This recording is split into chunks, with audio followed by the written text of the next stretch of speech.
That's a good nigger. Niggas give me heebie-jeebies. We hate niggers! Look out, nigger! The Klan is getting bigger! On the evening of April 28th, Shamarki Omar says he started recording a now viral video of a woman shouting racial slurs at a 5-year-old special needs boy. And isn't it a lovely morning? Up yours, nigger. Keep it up, I'm a nigger. Man, I could kill this nigga. Oh, I'm so mad.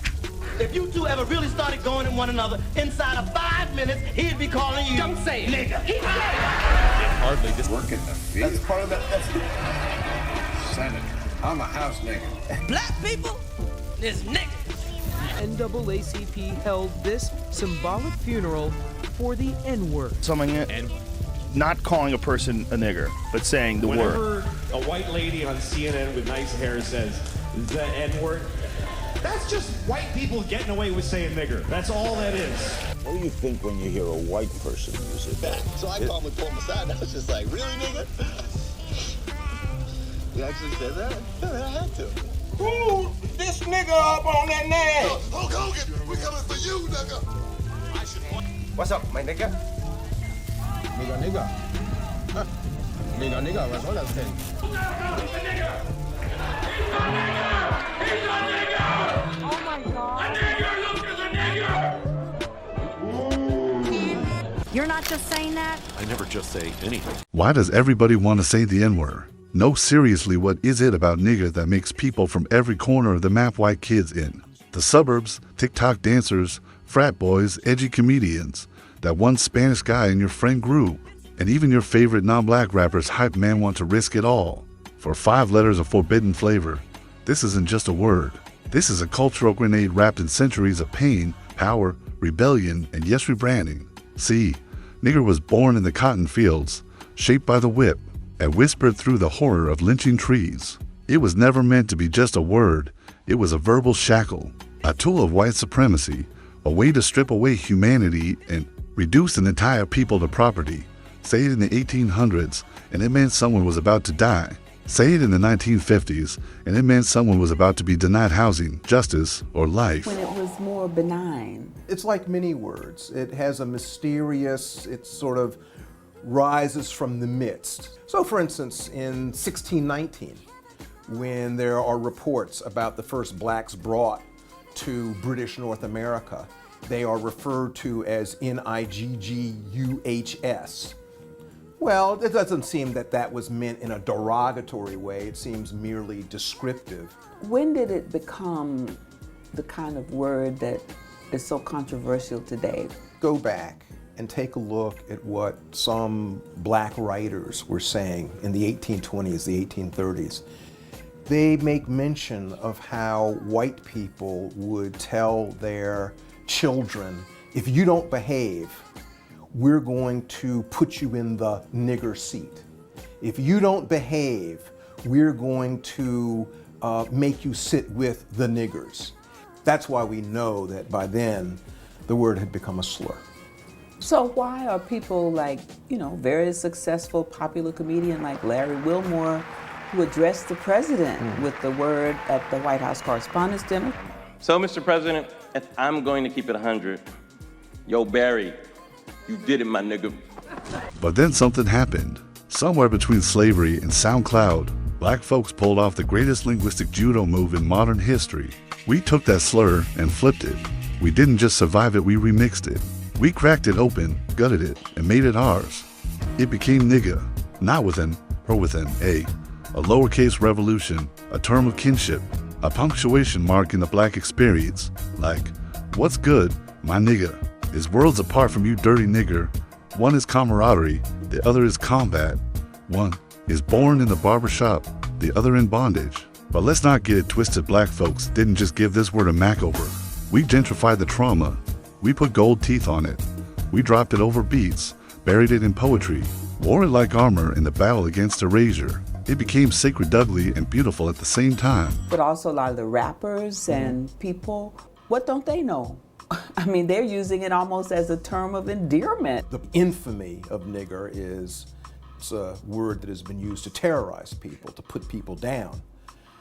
But it has also been used in other ways. It's also been used as a way of putting a mirror up to racism. So, Dick Gregory titled his first memoir, Nigger, an autobiography. Richard Pryor had a number of albums. That Nigger's Crazy, Bicentennial Nigger. Is he using nigger to put black people down? No, he's using it ironically. He's sometimes using it playfully. He's using it often as a mirror to shame racism. And I don't want them hip white people coming up to me calling me no nigger or telling me nigger jokes. Tonight's frequently awkward question from a Port Orchard viewer. I find the N-word to be quite offensive. I don't use it, but why does that word seem to be perfectly okay for African Americans to use within their own group? The answer from King 5 race consultant and co-founder of Cultures Connecting, Caprice Hollins. There's a lot of division, even in the Black community, about whether or not that word is appropriate. As a woman who's always been small, I would never make any comments about someone who's overweight.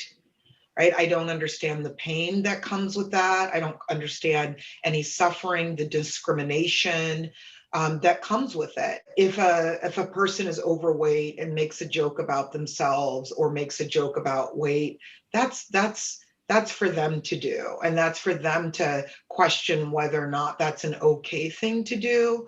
But someone on the outside of that experience, I would never say anything about someone's weight, because I have no idea what that's like to live my life as a person in a country that discriminates against full-bodied people. A scar we were proud to show, and now everybody wants in dot. It's like people want the seasoning without understanding the stove it cooked on.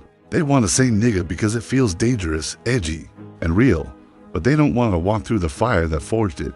It's like watching someone throw on a Malcolm X t-shirt and call it activism. Folks say things like, well, if it's in the song, I should be able to say it too. Okay, so by that logic, if Kendrick talks about growing up surrounded by gunshots, are you gonna do that too? If Megan says she's popping it for real ones only, are you pulling up to the strip club with moral support in a 401k? No. Then why are you so obsessed with this one word? Here's the part that's really wild. A lot of non-black people will act like not being able to say nigga is the worst form of oppression, like it's Jim Crow in reverse. They'll say, isn't that a double standard? Yes, and it should be. We are allowed to have things you cannot touch. We are allowed to have sacred words, sacred spaces, and cultural codes that are not for public use. Saying nigga as a non-black person is like pulling up to a family reunion, opening the fridge, and eating Big Mama's peach cobbler without asking. You didn't make it. You weren't invited. But now you want to take a bite and act surprised when everyone's looking at you sideways. N-word, it has like a deep history. A word that you're not supposed to use anymore. I don't even like using the word because I'm older now, but it's like we just been immune to it, so we do use it. But in all reality, it's stereotyped to make us look like fools. Definitely with the R at the end, like I feel like that's more of like you're trying to come at me. The N-word with an A at the end is kind of like a word that black people can use to greet each other. With an ER, I think that's just like racist. My dad used that as well as other derogatory terms towards people of the black race. That's just how he talked. Dad did not like black people, and he didn't like the idea that he had to do business with them. I actually recall the first time somebody called me that word. It's something that really takes you off guard and knocks your barriers down, makes you feel helpless. Do I think the word should be abolished completely? Well, I kind of do, but I also think that there's such power behind connotations of words. Whenever I hear that word, I never forget the trauma that's associated with it. And I know sometimes it's not used within my community as that context. When you ask me if I know the history, no, I just know that it was used. To me, it's a variation of Negro. I associate that word with slavery. I don't know exactly where the word originated. At its root, the word is Niger, the Latin word for black. But as soon as enslaved Africans were brought to these shores, the word, pronounced with various accents and emphasis, was used to depict them not just as something derogatory, but as something not quite evolved from ape to human being. By examining this one word, we get an understanding of not only who we are, but who we have been and who we might become. For this two-syllable word and its evolution reveals much about American society. Let's talk history again. The N-word has always been about power. In the past, it was a word wielded by those in power to remind black people that they had none.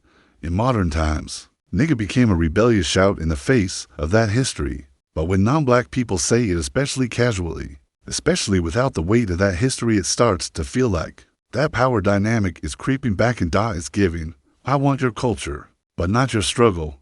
It's giving, I love black people, but only when they're performing. It's giving, I want to sound cool, but don't ask me to show up at protests. There's a reason why the same people screaming nigga in the club go silent during Black History Month.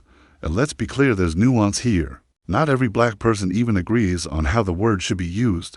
Some reject it entirely. Others only use it in private. Some pass it around like it's candy in the cipher. Others guard it like it's the last will and testament of their ancestors. But the key difference? Black people actually live in the context that created the word. Want to say the word. Cool. Then also wear the burden. Say it while applying for a job with a black-sounding name. Say it while getting followed around a store. Say it when the cops pull up. Say it when your school teaches slavery as a 2-page footnote. Say it when your hair, your name, your skin makes you a threat before you even speak. But you won't, because deep down, you know it's more than just a word. It's a history. It's a wound. It's a flex. It's a filter you don't get to wear just because the beat drops. So maybe, just maybe, instead of asking, why can't I say it, ask yourself, why you want to say it so bad in the first place. Because if you really respected the culture, you'd respect the boundaries too. Rappers are saying rappers just shouldn't use it. Rap music just shouldn't have the N-word in it. Or TV shows like Empire just shouldn't have the N-word in it. And what I'm saying is that perhaps that's a conversation that black people can have internally. What I find fascinating is that oftentimes white people are trying to legislate the N-word for black people, saying none of you people should use it. It's like, well, nah, y'all, that's not your call to make. It's not. Mark, the question comes down to this. Do we want the N-word being used out in society, or do we want to stop the N-word, which has become so, as it is, racially divisive? And I'll be real candid with you. I mean, Trinidad, I think you know. Did you just say the N-word has become racially divisive? No, I'm saying right now is the proof of it. Look at all of this and everything that's gone on, and we all condemn it when it's said, but then you want to keep the word alive. And Trinidad, I'll be honest with you, I think you know that we should probably get rid of the N-word, but in reality, I think many rappers are afraid that they'll lose out on money and sales in street cred if they don't stop using the word. Go ahead. Ben, no, sorry.